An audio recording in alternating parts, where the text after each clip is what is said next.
Assalamualaikum warahmatullahi wabarakatuh.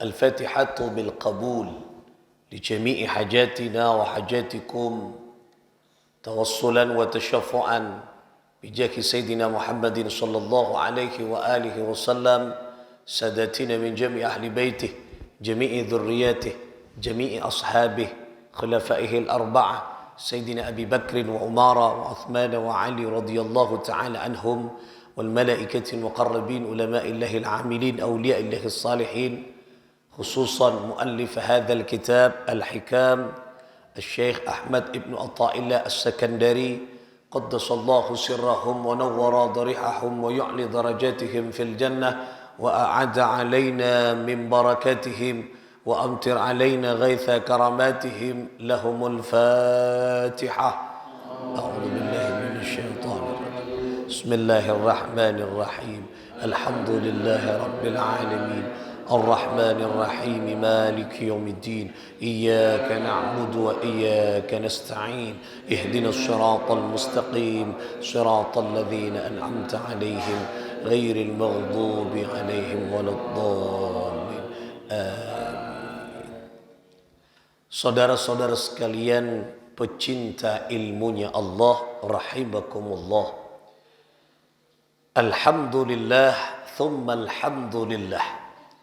Kembali kita melanjutkan kajian kita di kitab Al-Hikam yang disusun oleh ulama besar Syekh Ahmad Ibnu Atha'illah As-Sakandari. Di Mutiara Hikmah selanjutnya beliau mengatakan mastudi'a fi ghaibis sarairi, mastudi'a sesuatu yang tersimpan, sesuatu yang tersimpan rapat, yang tersimpan rapi, fi ghaibis sarair, di dalam kegaiban hati, ya, yang sangat tersembunyi dan rahasia.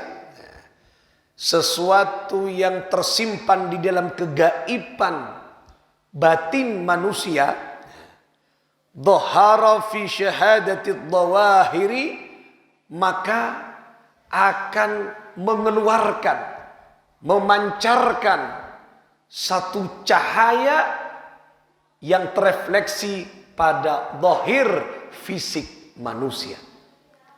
Artinya bahasa sederhananya, sesuatu yang tersimpan di dalam hati, sesuatu yang mewarnai hati akan berpengaruh kuat kepada fisik. Jadi di dalam kehidupan manusia, di dalam anatomi manusia, unsur tubuh manusia nikah, dalam manusia nikah ada dua unsur. Yang pertama adalah ada unsur namanya al-qalb, yaitu hati. Yang kedua al-qalb, sama. Al-qalb, yang pertama al-qalb, dalam literatur tasawuf, al-qalb itu hati, al-qalb itu yaitu badan atau tempat luar. Timangken si yabas kulaban panca dengan nikah yang tampak pakaiannya warnanya hijau, warnanya biru, warnanya putih, warnanya merah, warnanya tampak coklat. Itu semua yang tampaknya mana unsur qalb, yaitu fisik manusia. Ya.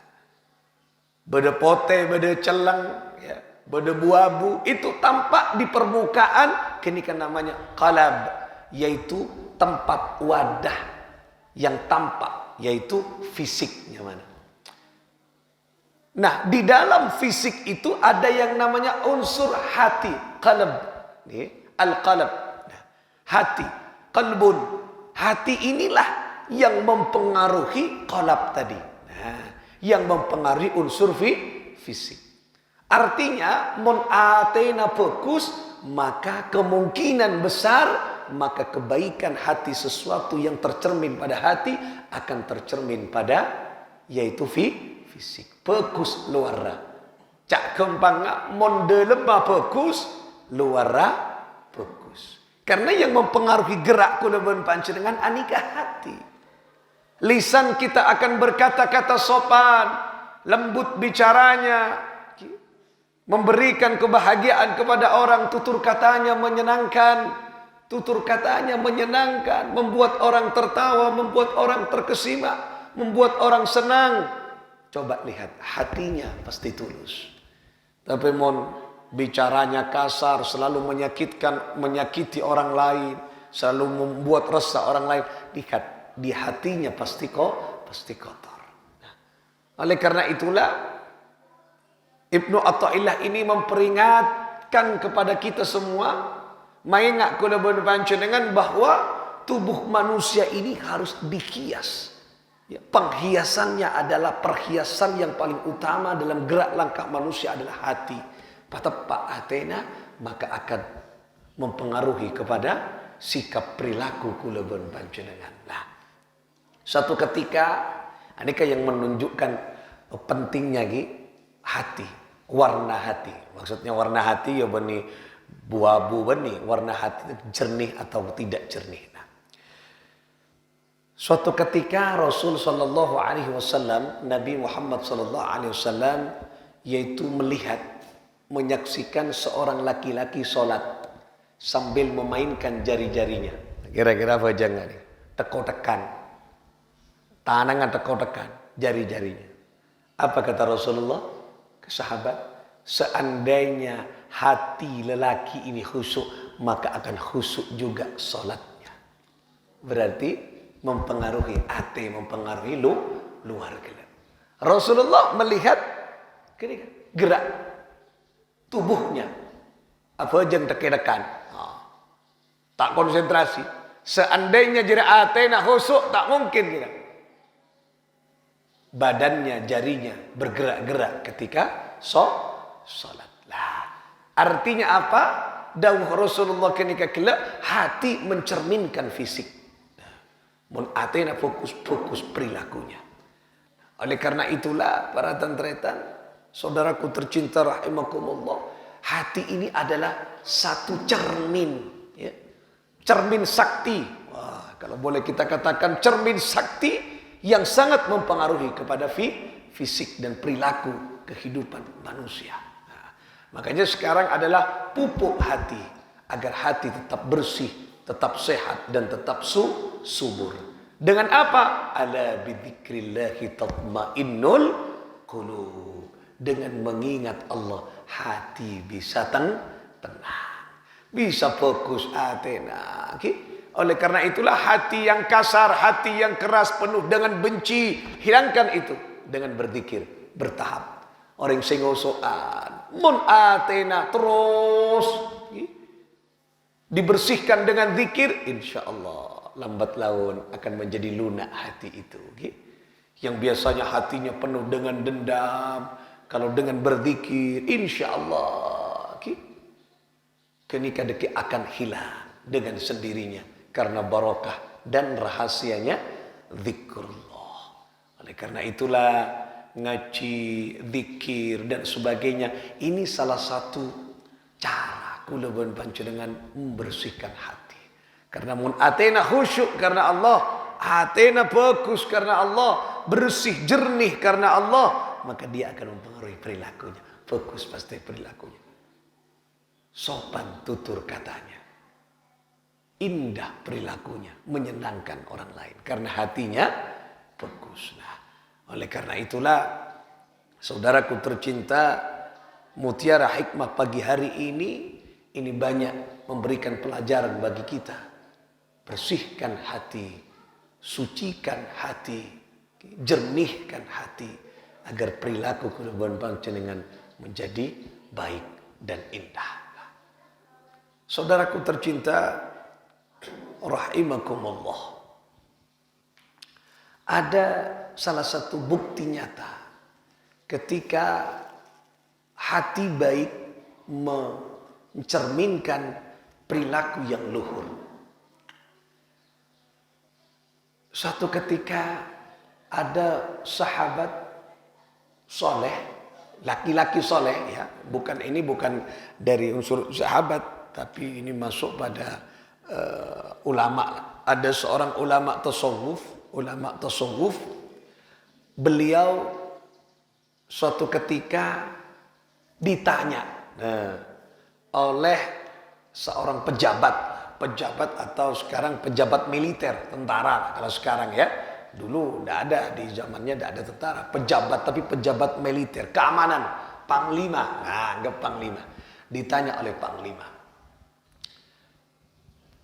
wahai Tuan, tunjukkan Tuan, di mana tempat keramaian? Di mana tempat keramaian? Wah, tunjukkan. Ayo ikut saya. Maksud kenika, orang kenika, atanya akal lelaki kenika, ke ulama kenika, atanya di tempat keramaian. Dia ingin keramaian. Ibu, bayangannya kan keramaian kan alun-alun, penuh keindahan. Ayo kalau ingin keramaian ikut saya. Iya, terbediki kalau nalon dibawa ke kuburan. Pegel saya panglima. Kurang ajar. Engkau kelak nyorontar ke keramaian, ada pelecehan. Ini pelecehan. Mereka cek ke kuburan kok. Pacakor. Pokok. Panglima, pelecehan nih kan. Masa tak ngerti keramaian? Apa jawabannya? Kemudian, sudah. Apa namanya? Di Etong Peleng. Mari ketika pas ada, kemudian ada orang yang melihat. Jangan, kenapa kau? Iya, saya merasa dilecehkan dengan laki-laki ini. Saya minta dibawa ke tempat keramaian. Kenapa kok dibawa ke area kuburan, ke area pemakaman? Napa jawabannya? Kenapa kau bawa orang ini ke tempat ini? Karena disinilah tempat yang paling ramai di antara keramaian. Kok bisa? Ya, karena kuburan ini namanya alam barzah. Seluruh orang yang sudah meninggal ribuan tahun, puluhan tahun, jutaan tahun yang lalu, semua kumpul di satu tempat yang namanya alam barzah.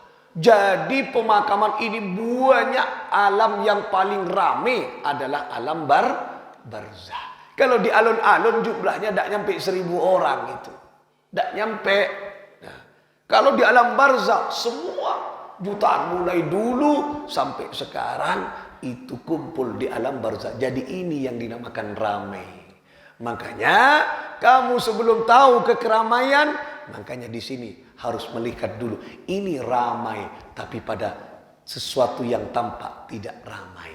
Kau melihat di sini sepi, padahal di dalamnya ada keramaian. Tapi ketika kau coba melihat di keramaian, di alun-alun, lihat hampa isinya, tidak ada isinya. Di penampakan luar saja ramai, tapi sebenarnya kosong isinya. Wah, gege. Kemudian kau kenapa? Kok diam? Ya, saya nikah yang menarik Athena nikah. Mulai tadi ketika orang ini nempeleng saya, mukul saya berdoa kepada Allah Subhanahu wa taala. Ya Allah, tempatkan orang ini di surga. Coba, pacakor itu maafkan ini, bukan sekarang. Tadi ketika saya ditempeleng, saya bukan hanya sekedar memaafkan, saya mendoakan, ya Allah, tempatkan orang ini di surga. Ini kamu tak berfokus seate, tak kira bisa. Cek pacakor itu hatinya tulus nih kata. Ketika pacakor ketika pacakor dipukul, didoakan, ya Allah, jadikan orang ini ya Allah kelak di surgamu. Manti karena orang tadi madlum, orang yang didolimi, tuana qabul sarang Allah. Coba mantap Pak kata saya coba mumpung idolimi kan pas bengkak orang gini. Terbengkak orang jadi kemarin tertabrak karena abaan madlum didolimi tuana tembus. Makanya macam-macam kau orang saya idolimi tembus tuana. Coba seandainya Athena kelak rombu hatena kelak tidak bersih, pas mumpung memanfaatkan momen yang paling tepat untuk berdoa kepada Allah, itu lagi coba orang kelak. Tertak salamat tas anak foto. Wah, mereka mon atena coba. Tapi atena bersih termasuk aswarga. Oh, tapi 1001 nih lagi. Nah, pacakor itu oke ke swarga. Moga gak dengar lagi. Nah, tapi jarang orang yang seperti ini. Nah, ini kan menunjukkan bahwa ini kebersih hatinya, jernih hatinya. Nih, oleh karena itulah mari tugas kita adalah bersama-sama membersihkan hati dengan banyak ragam ibadah, macam adzikir, asodako, niataki membersih ate serombu. Nah, bersih ini sakoni karena banyak nih sakoni. Benare, cel-cecel, zikir, cel-cecel, insyaallah itu akan melembutkan hati. Moga-moga apa yang kita kaji pada pagi hari ini membawa manfaat dan keberkahan bagi kita semua, keluarga, anak, saudara-saudara kita, bangsa, negara kita. Moga-moga pamiluah barokana ngaji sopu, setuju hajat teka hajat, selamat, aman, lancar rezeki, fokus ibadah zahir dan batin. Moga-moga gerak langkah kehidupan kita selalu diridhai oleh Allah Subhanahu wa taala bi asraril Fatihah. A'udzu billahi minasy syaithanir rajim. Bismillahirrahmanirrahim. Alhamdulillahi rabbil alamin. Arrahmanir rahim. Maliki yaumiddin. Iyyaka na'budu wa iyyaka nasta'in. اهدنا الصراط المستقيم صراط الذين أنعمت عليهم غير المغضوب عليهم ولا الضالين آمين. والله الموفق إلى أقوام الطريق. السلام عليكم ورحمة الله وبركاته.